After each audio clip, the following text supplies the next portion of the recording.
নমস্কার বন্ধুরা, কেমন আছো? আমি খুব ভালো আছি, সুস্থ হয়ে উঠছি। দেখো আস্তে আস্তে আমি বারবার আমার জীবনের কথাগুলো বলি কেন জানো তো? যে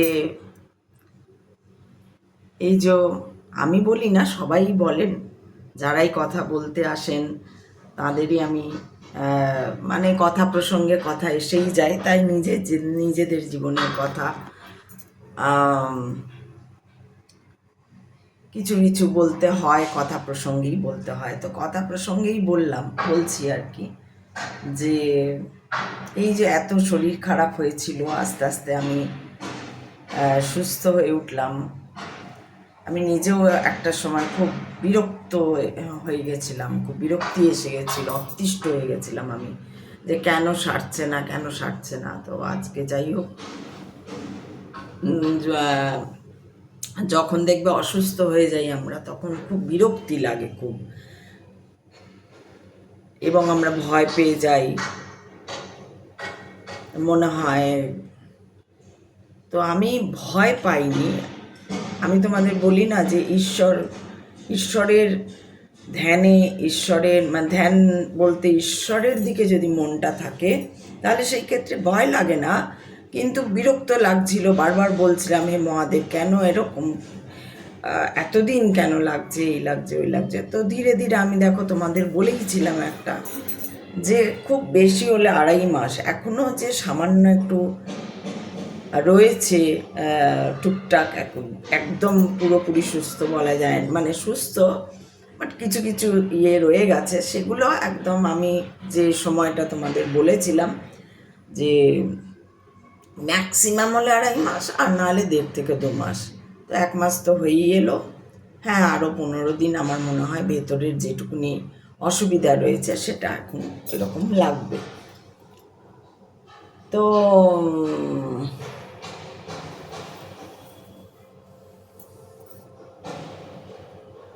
ভালো লাগছে জানো তো, কোথাও একটা যে বুঝতে পারছি, ঘটনাগুলোকে যে দেখতে শিখছি, আর সেই দেখাটা যে কোথাও না কোথাও ঠিক হচ্ছে, সেটা যখন পরবর্তী ক্ষেত্রে কিছু ধরো গীতা বা কিছু পড়ছি, রামকৃষ্ণ চরিতামৃত পড়ি, সেখানে তো বিভিন্ন শ্রীমৎ রামকৃষ্ণের কথা লিখেছেন, বা গীতা পড়ছি, শ্রীকৃষ্ণের কথা পড়ছি, ভাগবত কথা পড়ছি বা শুনছি, দুটোই আর কি। যখন শুনছি তখন কি হচ্ছে, এই যে দেখাটা, এই জন্য বললাম যে নিজের কথা অনেক সময় এসে যায়। তো যদি কেউ না বোঝে, যারা বোঝে না কথার মানে বোঝে না যারা, তারা ভাবে এ শুধু নিজের কথাই বলে যাচ্ছে। কিন্তু যার জন্য আমি বলে দিই সমানে, যে কথা প্রসঙ্গে প্রথম কথা আসে, আর একটা কথা হচ্ছে, এক তো কথা প্রসঙ্গে আসে, দ্বিতীয় কথা হচ্ছে এই যে শরীর খারাপের কথাটা বলছি, এটা আমার খুব ভালো লাগছে জানো তো। আমি আমার দেখাটা খুব পরিষ্কার, সেইটা বুঝতে পারছি। যে এবার তোমরা যদি দেখতে চাও, তাহলে কি হবে, তোমরা আমার দেখাটাকে যদি ফলো করো, একটু এদিক ওদিক হতেই পারে, হয়তো তোমরা আমার থেকেও ভালো দেখলে, বা হয়তো একটু কম হলো, এটাও হতে পারে। তো অন্তত যদি ফলো করো, দেখার চেষ্টা করো, তাহলে জিনিসগুলোকে কিভাবে দেখতে হয়। একটা রোগ, একটা অসুখ করেছে, সেটা শরীর কেন্দ্রিক, কারণ শরীরটা তো রক্ত মাংসের, সেটাতে ঘটনা ঘটতেই থাকবে কিছু না কিছু। বেশি খাওয়া হলে বদহজম হবে, কম খাওয়া হলে লো প্রেশার, মানে ঠিক মতন হবে না, সেখানেও ডাইজেশনের গ্যাস প্রবলেম বা অন্যান্য কিছু প্রবলেম হবে। তো এগুলো হতেই থাকবে, শুধু খাওয়ার জন্য না, আরও নানান কিছু, কোথাও কেটে গেল, দরজায় চিপে গেল, বা অনেক সময় মানে ছুরিতে কাঁচিতে কেটে গেল, লেগে গেল, রক্ত বেরোলো, অমুক হলো, শরীর তো, অর্থাৎ কিছু না কিছু ঘটনা ঘটতেই থাকবে। কিন্তু এটাকে যদি তুমি খুব ভালো করে দেখতে পারো, তাহলে সেটার রিকভারিটা খুব তাড়াতাড়ি হবে এবং জেনুইনলি হবে, তোমার জড় থেকে একদম ইয়ে হয়ে যাবে। তুমি ধরো যে ডাক্তার দেখাবে, সেখানেও কিন্তু এই যে আমি যেমন আমার ক্ষেত্রে কেন বলছি না, আমি যে ডাক্তার দেখাবো, আমি এই ডাক্তার ওই ডাক্তার কি ডাক্তার ডাক্তার কি বলছে তার পিছনে ছুটিনি, আমি নিজে এত ভালো করে দেখেছি রোগটাকে যে আমি নিজেই বুঝতে পারছি এটা হয় এই নয় এই। ধরো হয় গ্যাস, ডাক্তারবাবু যেমন এলেন বললেন যে এটা গ্যাসের জন্য হতে পারে, তখন আমার ধরলো ও তাহলে এটা গ্যাসের জন্য যদি হতে পারে তাহলে দেখি তো গ্যাসের ওষুধটা খেয়ে যদি কমে যায় আর এই এক্সারসাইজগুলো করলে যদি কমে যায় তাহলে বুঝবো যে বাড়াবাড়ি কিছু না, অন্য কোনো অর্গ্যানের কিছু হয়নি, এটাই হয়েছে। তো এই যে দেখাটা আমি অর্ধেকটা ধরে ফেলেছি, এবার ডাক্তারবাবু যখন বলছেন তখন মিলিয়ে দেখছি, দেখে জিনিসটাকে খুব ক্ল্যারিটি আসা। সোজা কথায় বলতে গেলে যে যদি আমরা দেখা জিনিসটাকে খুব ভালো দেখতে পারি, দেখা জিনিসটা যদি পারি, তাহলে কি হয় না ক্ল্যারিটি এসে যায়। যখনই তোমার কাছে ক্ল্যারিটি থাকবে তখনই তোমার জীবনে চলার পথে যে ভয় আমরা পাই সেই ভয়টা চলে যাবে। তার উপর যদি তুমি সব সময় ঈশ্বরের নাম গান গুণ করতে থাকছো, ধ্যান করতে থাকছো, জপ করতে থাকছো, ভক্তি যদি তোমার থাকছে, মানে সত্যি কথা বলতে কি আমার কাছে হচ্ছে ধ্যান জপের থেকেও ভক্তি সবার প্রথমে হচ্ছে ভক্তি, যে সে আছে। যেমন বাবা মা থাকলে ছেলেমেয়ের কি মনে হয়, মা মা আছে, মা মা দেখবে, বাবা মা করবে। বাড়িতে কেউ এলো, মা দেখো কে এসছে, বা বাবা দেখো কে এসছে, এই যে ভরসা। ঠিক এরকম করে ঈশ্বরের উপর ছেড়ে দিতে হবে। যদি ছেড়ে দিতে পারি আমরা তাহলে সে দেখবে, আদারওয়াইজ তুমি যদি সেটা না ছাড়তে পারো তাহলে দেখবে না, আর সেই দেখাটাও তুমি বুঝতে পারবে না। যেটাই আমি বোঝাতে চাইছি, যেটা আমি সেদিন যিনি আমাকে ফোন করেছিলেন তাকেও আমি বোঝাতে চেয়েছি, কিন্তু হয় না, মানুষ তো অতটা এগোচ্ছে না, যার জন্য না এগোলে তোমার কাছে যদি ক্ল্যারিটি না থাকে, তুমি যদি দেখতে না পাও, তাহলে তোমাকে কিছু বলেই কিছু হবে না।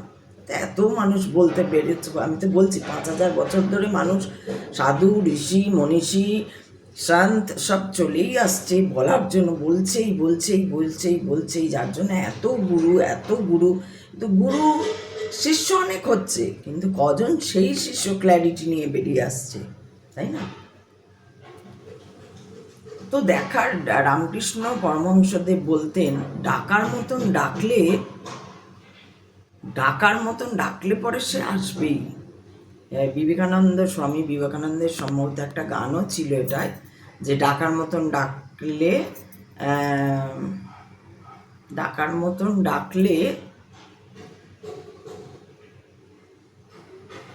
পাবি তাকে, এরকম কিছু একটা, আমার এই মুহূর্তে মনে পড়ছে না, গানও এরকম ছিল। সত্যি কথাটা তাই, যদি ডাকার মতন তাকে ডাকা যায়, যদি সত্যি সমস্ত কিছু সব ভার তার উপর ছেড়ে দেওয়া যায়, তার উপর ভরসা করে ছেড়ে দেওয়া যায়, তাহলে তুমি যা চাইবে, যেভাবে চাইবে, যখন চাইবে, তুমি মানে যা আমার জীবনে চলার ক্ষেত্রে যা চাইবে, যেভাবে চাইবে, সব পাবে। যেমন ঠিক আমরা একটা মানুষরা জন্মের পরে যেভাবে বাবা মার কাছে থাকে, যেভাবে বাবা মার কাছে সব চাইলে, মানে চাওয়ার আগেই পাওয়া যায়, চাইতেও হয় না সব কিছু, এমনি পাওয়া যায়, সেটাই ঈশ্বরের। একটা সময় পর তুমি যদি ঈশ্বর ভরসা করে নাও, বাবা মা থাকতে থাকতেও তুমি ঈশ্বরে ভরসা করতে পারো। বাবা মা থেকে তুমি যখন বড় হয়ে গিয়ে বাবা মার সেই একটা ইয়ে থেকে বেরিয়ে এসেও যদি তুমি ঈশ্বরে ভরসা করতে পারো, যে অবস্থাতেই তুমি ঈশ্বরের ওপর ভরসা যদি করতে পারো, তাহলে ঠিক বাবা মা যেভাবে তার সন্তান সন্ততিদের দেখাশোনা করে, দায়িত্ব নিয়ে কর্তব্যের মতন যে করে, সেইটা ঈশ্বর বলো, ভগবান বলো, যেই বলো সেও কিন্তু সেইভাবেই তোমাকে দেখবে। আর এটা শিওর শট, এর কোনো অনর্থ হবে না, কোনো অনর্থ হবে না। কিন্তু তোমাকে সত্যি কথা বলতে তোমাকে তার মতন ভরসা করতে হবে, যে হ্যাঁ একদম যেমন করে বাবা মাকে ভরসা করো তেমন করে তার ওপর তোমাকে ভরসা করতে, একদম ভরসা করে যেতে হবে। তবেই গিয়ে তুমি ঠিক যেভাবে বাবা মারা সন্তান সন্ততিদের সামলায়, যেভাবে তাদের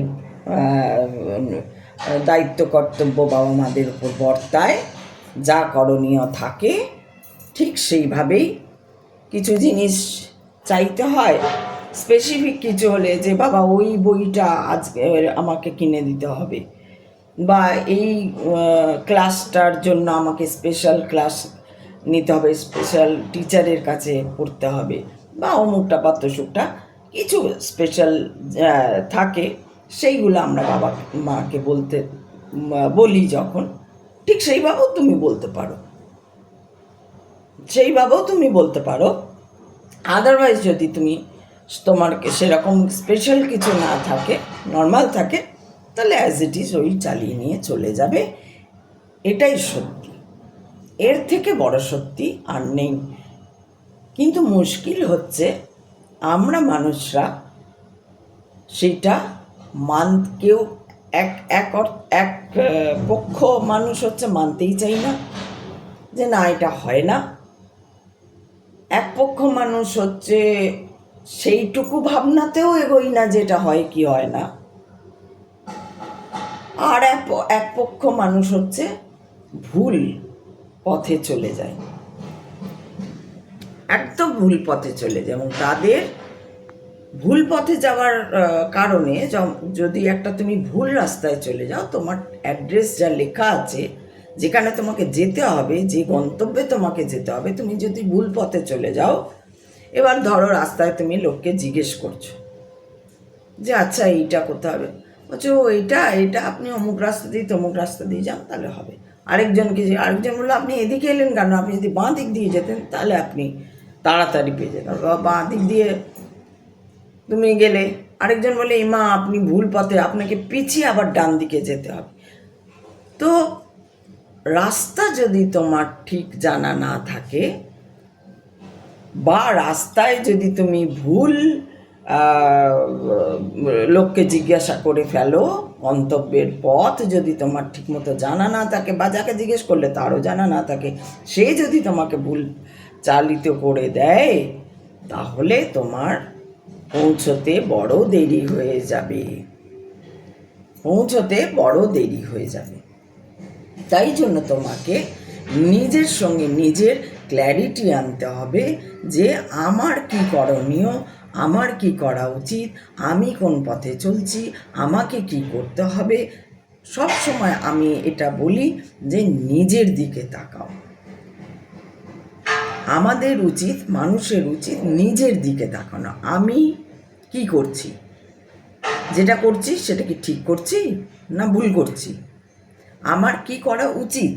সব মানুষের কিন্তু একই কাজ, মানে সেই অর্থে জীবন যে পথ, কাজ তো গন্তব্য তো একই, ঈশ্বরকে খোঁজা, ঈশ্বরকে পাওয়া, ঈশ্বরের নামগান করা, এটা কাজ একই, তাই গন্তব্য একই। মৃত্যুর পথ যদি এই জন্মে হলো তো হলো, নাহলে আবার তোমার শরীর চলে যাবে, আবার তুমি জন্মাবে দেহ, মানে কোনো একটা জনিতে। পাপকর্ম যদি করেছো আগে পরে এখন বর্তমানেও যদি করে যাচ্ছ, ভুল বুঝছো, গালি দিচ্ছ, ঈশ্বরের উপর ভরসা নেই। ধরো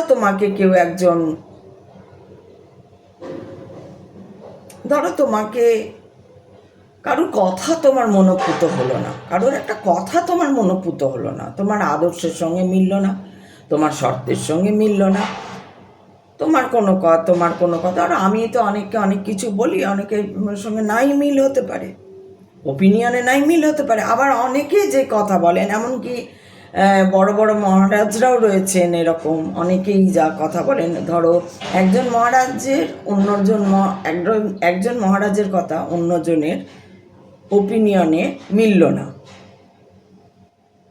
কিন্তু এই ক্ষেত্রে অনেক ক্ষেত্রে আমরা দেখছি এই মহারাজ কী করছে, ওকে গালি দিয়ে দিল বা বলে দিল ও কিছু জানে না, হ্যান না ত্যান না, এরকমও মহারাজ আছে।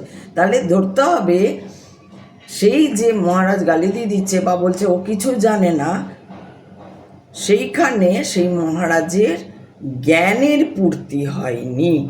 জ্ঞান যখন পরিপূর্ণ জ্ঞান হয়ে যাবে, তখন তোমাকে যদি কেউ গালিও দেয়, তোমার সঙ্গে আদর্শে নাই মিলতে পারে। আমি কাউকে কিছু বললাম, আমি ধরো তোমাকে কিছু বললাম, তোমার মনোপুত হলো না, তোমার মতের সঙ্গে একদমই মিলল না, বা তোমার খারাপ লাগলো, হতেই পারে। কিন্তু যদি তুমি তাই বলে আমাকে গালি দিয়ে দিলে সঙ্গে সঙ্গে, এবং সঙ্গে সঙ্গে তোমার এখনই তুমি আমাকে ভালো বলছিলে, যেই আমি তোমাকে বললো না এটা তো তুমি ভুল বুঝছো, এটা করলে তো হবে না, এটা তোমার করা উচিত নয়, তোমাকে তো এটা করার দরকার, এই দেখো আমি এইভাবে করেছি, তুমি তাহলে এইভাবেই করে দেখো একবার, যদি তোমার ঠিক হয় ঠিক হবে, এরকম আমি যেই বললাম তুমি বলে এই তুমি কি নিজেকে বড় ভেবেছো, এই করেছো, এই যে তুমি বলে নিলে, উপরে কিন্তু একজন বসে আছে, সে সবটাই দেখছে, সে সব দেখছে পুঙ্খানুপুঙ্খ। তুমি যে শৌচালয়ে যাচ্ছ সেইখানেও তোমাকে দেখছে, সেখানে তুমি ভাবছো কেউ নেই, সেখানেও পবনদেব রয়েছে, সেখানেও জল রয়েছে, সেখানেও বরুণদেব রয়েছে, সেখানেও পবনদেব রয়েছে, সেখানেও সূর্যের আলো রয়েছে বা আলো রয়েছে, সেখানেও। তাই সব জায়গায় তিনি রয়েছেন, কান কানে তিনি রয়েছেন। ঈশ্বর সমস্ত জায়গায় বর্তমান, তার চোখ তুমি এড়াতে পারবে না। তাই কারুর সঙ্গে তোমার মতের মিল হলো না বলে তাকে চারটে গালি দিয়ে দিলাম, সে তুমি দিতেই পারো। সেটাতে যদি তোমার কর্ম ভালোর দিকে হয়, সেটা করার জন্য যদি তোমার শরীরের রোগ সেরে যায়, তুমি কোটিপতি হয়ে যাও, বা তোমার ঈশ্বর প্রাপ্তি হয়ে যায় কাউকে গালি দেওয়ার জন্য বা কাউকে ছোট করার জন্য বা কাউকে ডিমোরালাইজ করার জন্য, তাহলে তুমি করতেই পারো। যদি আমি দেখি যে তোমাকে গালি দিলাম বলে আমি ঈশ্বর প্রাপ্তি হয়ে গেল, বা তোমাকে গালি দিলাম বলে আমি আজকে কোটি টাকা ঢুকে গেল আমার ব্যাংকে, তাহলে আমি তোমাকে গালি দেব। কিন্তু যদি সেটা না হয়, আমার কোনো লাভ না হয়, মেবি তোমার ওপিনিয়নটা আমার পছন্দ নয়, এরকম তো সবার সঙ্গে হতেই পারে না, কখনো হতে পারে না তোমার ওপিনিয়নের সঙ্গে আমার ওপিনিয়ন মিলবে।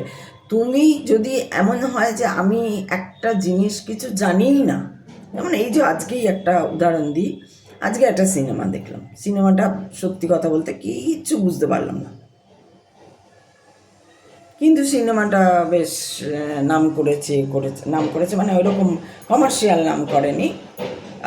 অনুরাগ কাশ্যপের সিনেমা, অনেক দিন আগের সিনেমা। তো দেখলাম, সত্যি কথা বলতে কিছুই বুঝতে পারলাম না, কি যে দেখালো, কি যে বোঝালো। তো আমি বুঝতে পারলাম না, মিলল না আমার সঙ্গে। তার মানে কি আমি তাকে গাল দিয়ে দেবো যে পারেনি সিনেমাটা বানাতে? বলে দেওয়া কি উচিত? ধরো তোমার একটা কোনো কথা আমি নিতে পারলাম না, এরকম অনেকের কথা আছে, আমরা সব কথা সবার সঙ্গে সব কথা মেলে না, এটা তো স্বাভাবিকই, মিলবেই না। তাহলে কি তাকে গালি দিয়ে দেবো বা তাকে ডিমোরালাইজ করবো বা তাকে বলবো যে আপনি কিছু জানেন না, আপনি অমুক, আপনি তমুক, আপনি হ্যান, আপনি ত্যান বলে দেবো? যদি বলে দিই তাহলে সেটা আমার মনুষ্যত্বের মতো মনুষ্যত্বের কাজ হলো না, সেইখানেও আমার অধর্ম হয়ে গেল এবং সেখানে আমি ঈশ্বর প্রাপ্তি থেকে কিছুটা পিছিয়ে গেলাম। তাই যদি তোমরাও এরকম করো তাহলেও জানবে এইভাবে ঈশ্বর প্রাপ্তি থেকে, ঈশ্বরকে পাবার জন্য যদি তুমি পাবার কথা ভাবো যে আমাকে ঈশ্বর পেতে হবে, ঈশ্বর প্রাপ্তি মানে তোমার প্রয়োজন, তুমি দরকার, তুমি চাও, ঈশ্বরকে পেতে চাও পুরোপুরিভাবে, অর্থাৎ পূর্ণ জ্ঞান, ওই যে পূর্ণমদং পূর্ণমিদং, সেটা যদি তুমি চাও তাহলে কিন্তু তোমাকে মানুষকে ভালোবাসতে হবে, এক ভরসা করতে হবে ঈশ্বরের প্রতি। কারণ এইটা জানবে কে কখন কোন কথা কার মুখ দিয়ে কি বলছেন। তুমি হরিনাম করো, কেউ বললো তুমি অমুক জপটা করো, কেউ বললো তুমি তমুক দিন ওই পুজোটা করো, কেউ বললো, মানে শুধু পুজো আচ্চার কথাই না, অনেক কথা হতে পারে। তুমি আরেকটু চেষ্টা করো। আমি কোনো স্টুডেন্টকে হয়তো বলে দিলাম যে বাহ তুমি খুব সুন্দর, তো আরেকটু চেষ্টা করো। বা কেউ আমাকে আচানক বলে দিল, বাহ আপনি কি কথা করছেন, বাহ ভালো করুন। আমি ওটা ঈশ্বরের কথা বলে ধরবো, যে এটা কোনো সাইন দিচ্ছে ব্রহ্মাণ্ড আমাকে। এরকম যদি দু একজনের মুখে শুনি তো আমি জানবো, এবং এইভাবেই আমিও এগোই, যে আমি জানি যে ও তার মানে এটা ঠিক আছে, এটা ঠিক হচ্ছে। আবার ঠিক যদি এটা কেউ বলে এই তুমি করো না, এই তুমি এটা বলো না, এই তোমার এটা বলাটা ঠিক হচ্ছে না, এটা যদি দেখতাম বারবার এরকম সাউন্ড আসছে, তাহলে বুঝতাম যে না, এটা আমার করা উচিত না। দেখবে অনেক দিন আগের ভিডিওতে আমি তোমাদের বলেছিলাম যে আমি ঈশ্বরের এই সাইন পেয়েছি যে হ্যাঁ আমি এইভাবে কথা বলতে পারি, সেই সাইনটাই পেয়েছি। কারণ বিভিন্ন জন তখন আমার আসো, তুমি তো বলতে পারো, তুমি তো বলতে পারো, তুমি তো ভালো বলো, তুমি তো এই করো, তুমি যখন এতটাই গেছো, তুমি যখন ওই হয়েছে। কেউ হয়তো একজন সে 3 বার বললো, সেটাও একটা সাইন। আবার হয়তো অন্য একজন, সে আমাকে বেশি জানে না, কথা হয় না, হঠাৎ যখন কথা হচ্ছে, তুই তো এটা করতে পারিস, বা তুমি তো এটা এইভাবেও এগোতে পারো, তুমি তো ইউটিউবে খুলে বলতে, এইগুলো হচ্ছে সাইন। এইগুলোই হচ্ছে যদি তুমি তোমার মধ্যে ক্ল্যারিটি এসে যায়, যদি তুমি ঈশ্বরের কথা সমানে ভাবতে থাকো, তাকে ডাকো। ওই যে রামকৃষ্ণের কথা, ডাকার মতো ডাকলে কেন পাওয়া যাবে না, ডাকার মতো ডাকতে হবে তাকে। তো ডাকার মতো যদি তাকে ডাকো, তাহলে সে নিশ্চয়ই তোমাকে ধরা দেবে, সে নিশ্চয়ই তোমাকে রাস্তা দেখাবে, এবং সে এইভাবে তোমাকে সাইন দিতে থাকবে। যদি যেটা তোমার না করার, সেটাও তুমি সাইন পাবে। দেখবে কিছুই না, তোমার বাবাই হয়তো বলছে এটা করলি কেন, এটা এটা ঠিক হয়নি। বা হয়তো তোমার মামা, কথাই হয় না, হঠাৎ একদিন বলল তুই এটা শুনলাম তুই এটা করছিস, এটা করিস না। বা ঠিক উল্টোটা বললো, তুই অমুকটা নিয়ে পড়ছিস, আচ্ছা ওটা নিয়ে পড়া, ওটা নিয়ে ভালো সাবজেক্ট নিয়েছিস তুই, এটা নিয়ে পড়। বা তোমার একটা বন্ধুর মা বলো, ও তুই এই সাবজেক্টটা নিয়েছো তুমি, বাহ ভালো, পড়ো, তুমি পারবে। এইগুলো হচ্ছে সাইন। যখন এক কথা একজন, দুজন, তিনজন বা একজন 2-3 বার করে বলছে, এটা জানবে ব্রহ্মাণ্ডের সাইন। ব্রহ্মাণ্ডের সাইন, ব্রহ্মাণ্ড বা ঈশ্বর বা ভগবান সবার কাছে আছে, সবাইকে এইভাবে সাইন দেন। শুধু তোমাকে ধৈর্য ধরে বুঝতে হবে। আর যদি তুমি অধর্ম করো, কুকর্ম করো, মানুষের প্রতি হিংসা করো, মানুষকে দুচ্ছাই করো, মানুষকে কথায় কথায় গালি দাও, বা গালি মানে কি সবসময় যে বাজে নোংরা কথাটাই গালি নয়। একটা ধরো তুমি আমাকে একটা কথা বললে, আমি না বুঝে তোমাকে 4টে কথা শুনিয়ে দিলাম, এটাও কিন্তু আমি ওইখানেও এগুলোও অধর্ম, এগুলোও অধর্ম। আমি তোমাকে স্কোল্ড করছি, সেটা কিন্তু অধর্ম নয়।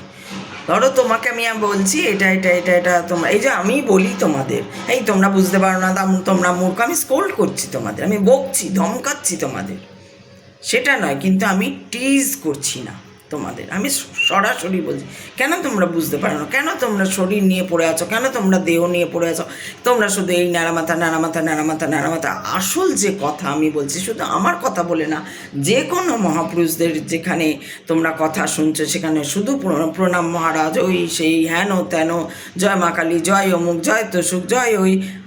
কথাটা কি হচ্ছে? মানুষকে ভালোবাসা, মানুষের জন্য ভাবা, মানুষের জন্য করা, নিঃস্বার্থভাবে করা, কোনো স্বার্থ না রেখে করা, স্বার্থ না রেখে একে অপরের জন্য ঝাঁপিয়ে পড়া, অবশ্যই আমার নিজের পেট ভরবে, এইটা শ্রীরামকৃষ্ণ দেব এই কথা বলছেন।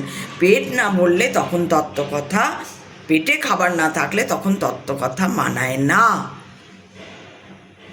তাই না? তো সেই জন্য ডাকার মতো, আজকের যেটা আমার মূল কথা, ডাকার মতন ডাকলে তুমি নিশ্চয়ই তাকে পাবে। তবে ধৈর্য ধরতে হবে, সহ্য শক্তি রাখতে হবে। আমি কারুর কথা পছন্দ হলো না বলে দুটো চট করে তাকে বাজে কথা বলে দিলাম, এটাও তোমার অধর্ম।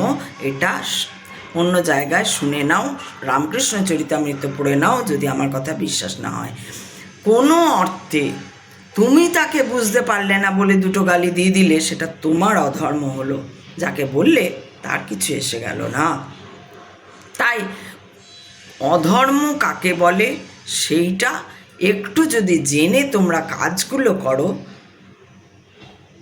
অন্তত মুখের ব্যবহারটা ভালো রাখো। যদি অনেক সময় হয় যে ধরো আমরা যেভাবে বড় হয়েছি, যে বিলঙ্গিংটা আমাদের, সেটা একদম অন্যরকম। আবার যারা ধরো, আমি ট্রেনে বাসের যখন চাকরি করতাম তখনের কথা বলছি, যখন ওই লোকাল ট্রেনে যেতাম, এই যেতাম, ওই যেতাম, সেই যেতাম, বা ধরো যারা আমাদের বাড়িতে কাজকর্ম করতে আসে, তাদের যে মুখের ভাষা, তাদের যে তাদের মধ্যেও যদি কেউ শোনে, তো আমি তাদেরকেও বলবো যে মুখের ভাষাকে ঠিক করো।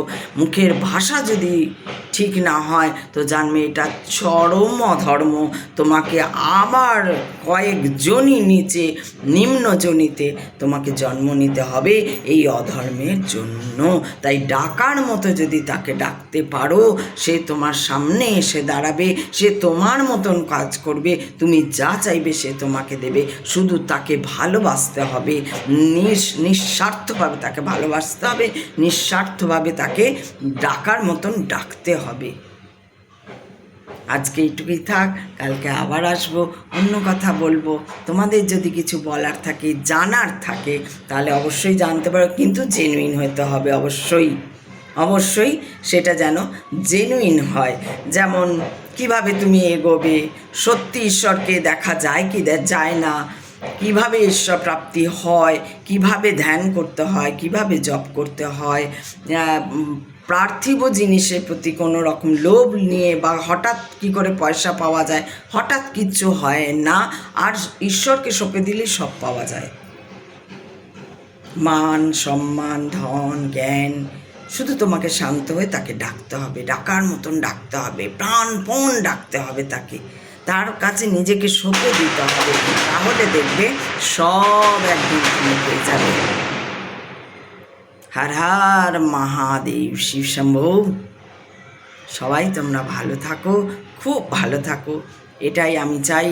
আর শান্তি পাও, শান্তি পাও। ওম শান্তি শান্তি।